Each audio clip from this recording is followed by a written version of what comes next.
Hello, everyone. This will be my third pandemic update.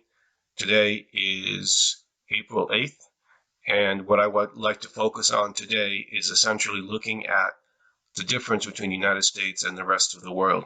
What's going on here in this country? So, with that, let's go to the data. The beginning of March, COVID-19 was still a rather speculative disease for most people. Unless you were a demographer or a scientist and understood the numbers, it seemed very unlikely that this disease could become such a threat as it has become.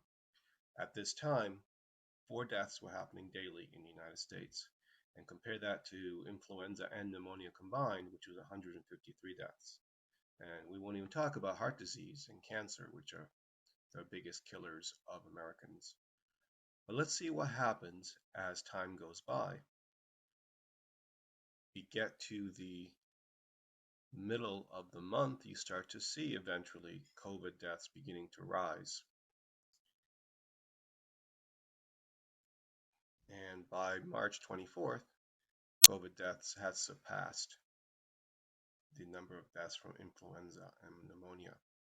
As time went on, the COVID deaths began to increase.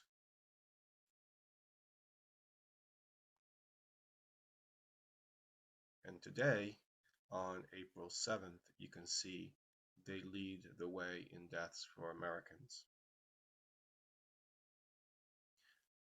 Let's take a look at coronavirus cases. This is from the Worldometer site.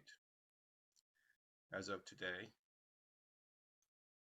Wednesday, April 8th, we have 1.44 million cases, 83,000 deaths, and a little over 300,000 recovered. There are 95% active cases that are mild and 5% that is serious or critical. Now, what does mild mean? Essentially, it means that people might be sick but not bad enough to be hospitalized. These numbers are reported by each country, and each country reports them very differently. Some countries do not report these numbers at all.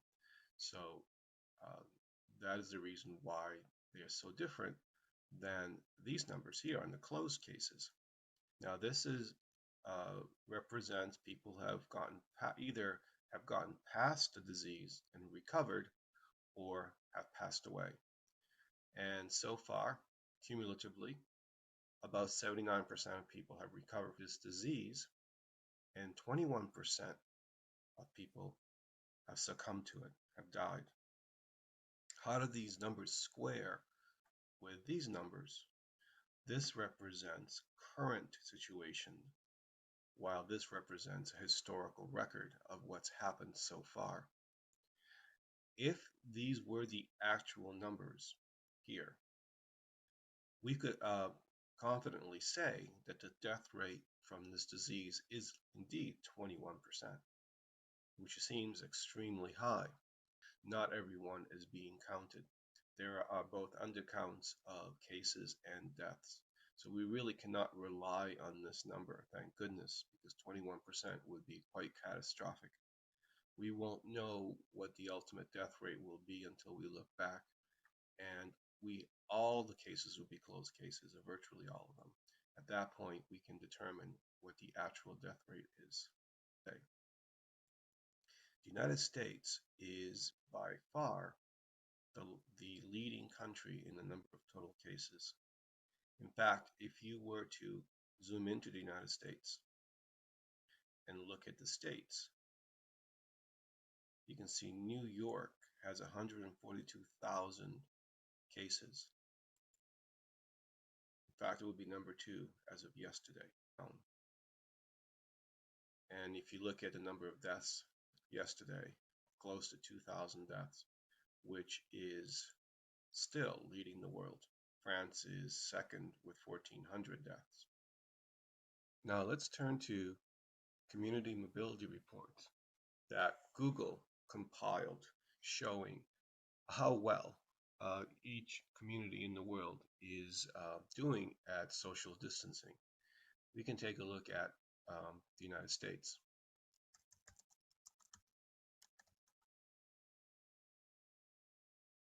So the United States right now is showing that about 47% less activity in retail and recreation, 22% less in grocery and pharmacy stores, 19% less in parks, transit stations are 51% down, workplaces 38%, and people are staying at home, so the residential is going up. Let's compare this to Italy. Italy has shut down to a much greater degree, 94%, 85%, 90%. The country as a whole has made a much greater effort at socially isolating than the United States. Let's take a look at Spain. Again, much higher numbers that you see in the United States. So what does this mean? Let's return to the coronavirus update by Worldometer, and they've posted some new charts so we can take a look at to help explain something of what's going on. If you look at the cumulative number of cases by the number of days since a country reached 10,000 cases, you can see the United States at a much greater level of increase than other countries are. In terms of deaths, there's always a lag period. So cases begin first, and you wait 2 or 3 weeks, and you start to see the deaths mirror what the cases are doing. We're starting to see an acceleration of deaths. And sadly, what we'll probably end up seeing is that the United States will continue to increase in the number of deaths in comparison to other countries. As you can see here by this chart, the United States makes up more than a quarter of all of the cases in the world. So there you have it. The reason why it's important for us to look at these numbers and assess the situation soberly is so that we can adapt to it. We can make the appropriate changes. It's really important that we continue with social distancing and we start to think about how to live our lives in a way that gets us past this historic crisis that we're going through. Thank you for listening, and I will post another update in a week.